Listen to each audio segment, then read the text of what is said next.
मीनाताई ठाकरेंच्या पुतळ्यावर रंग फेकल्याचा प्रकार निषेधार्ह, संबंधित व्यक्तीवर कडक कारवाई करावी, दीपक केसरकरांचं विधान।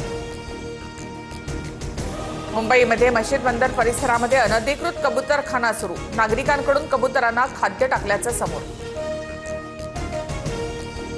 अजित पवार यांच्याकडून मराठवाडा मुक्तीसंग्राम दिनाच्या निमित्तानं बीडमध्ये ध्वजारोहण आणि कुणबी प्रमाणपत्रांचं वाटप। अजित पवार यांच्या हस्ते बीडमध्ये विकास कामांचं देखील लोकार्पण।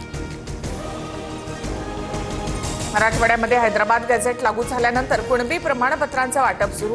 हिंगोलीमध्ये पालकमंत्री नरहरी झिरवाळ यांच्याकडून मराठा बांधवांना प्रमाणपत्र।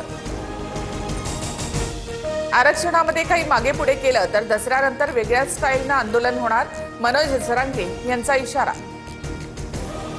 जालन्यामध्ये जिल्हाधिकारी कार्यालयासमोर बंजारा समाजाचा रास्ता रोको, हैदराबाद गॅझेटनुसार आरक्षण देण्याची मागणी।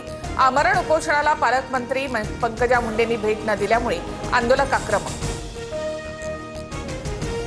बंजारा समाजाच्या आरक्षणाबाबत माझी भूमिका सकारात्मक, संविधानाच्या चौकटीमध्ये समाजाला न्याय मिळावा, पंकजा मुंडेंची प्रतिक्रिया।